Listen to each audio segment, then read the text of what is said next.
Baby, I love you. And if you want me to read you Jitterbug perfume, I can even do it right now. I don't know if you can... I don't know if it works like that. I could... I don't know. Will your phone work at all? Like, can you look at pictures? Or like videos?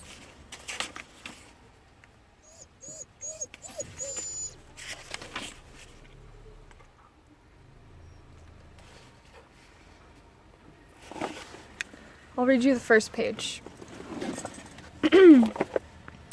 New Orleans. What is the hour, Blue? The what? The hour. What is the hour? Why, ma'am? The hour is what is on the clock.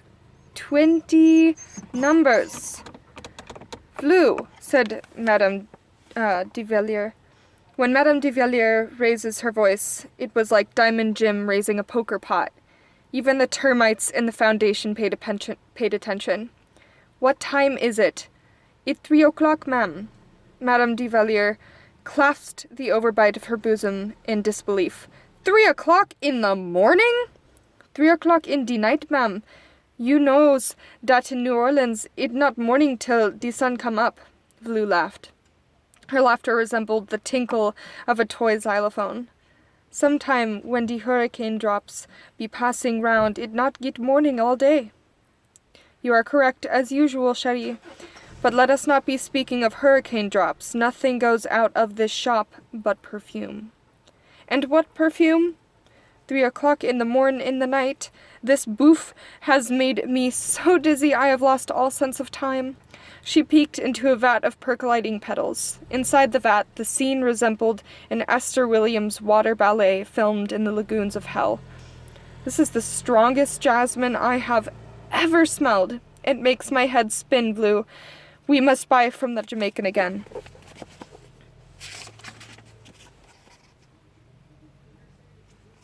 Okay, it's only 3 pages, so I'll just read it. I don't know when you're gonna see this, if ever. Okay. Boone, what are you doing? The Hershey-skinned maiden nodded. That island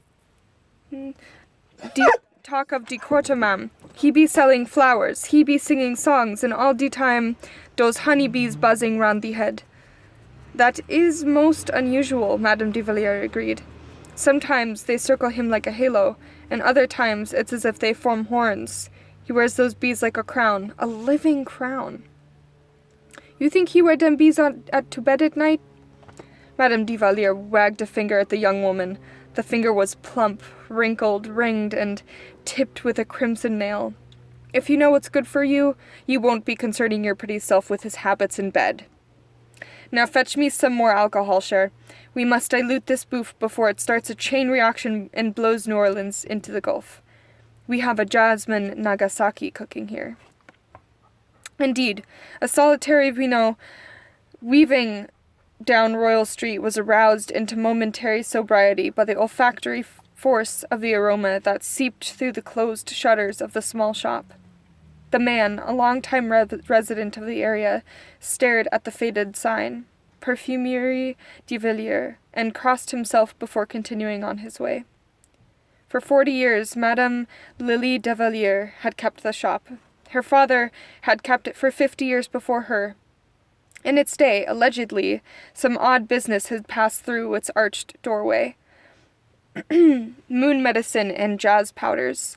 Lucky Root came together potent, Mojo cream and Lua lotion. Hurricane drops. Kill me not juice. Kunas courting pomade and special oil of midnight that had nothing to do with overtime at the office.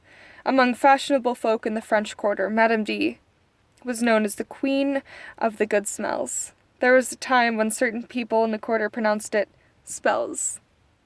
Nowadays, however, with much of the quarter gone to seed, the shop, along with it, Madame was trying to re-attract some of the clientele she had lost to the large international fragrance houses. So she dealt in perfume and nothing but perfume, or so she claimed. Under Mistress's watchful eye, Vlu poured molasses-distilled alcohol into a crock. The crock had been collecting the essential oil as it dipped through a filter tube attached to the seeping vat. The Jamaican jasmine was so pungent, however, that the diluting agent barely dulled its edge. "Hoo la la!" exclaimed Madame de Villiers. She plopped down her pumpkin patch, her Spanish ballroom, her pagan idol of the body on a lime velvet love seat. "This bouffe may cause me to faint." "Ah, getting a sinful headache," Vlu complained.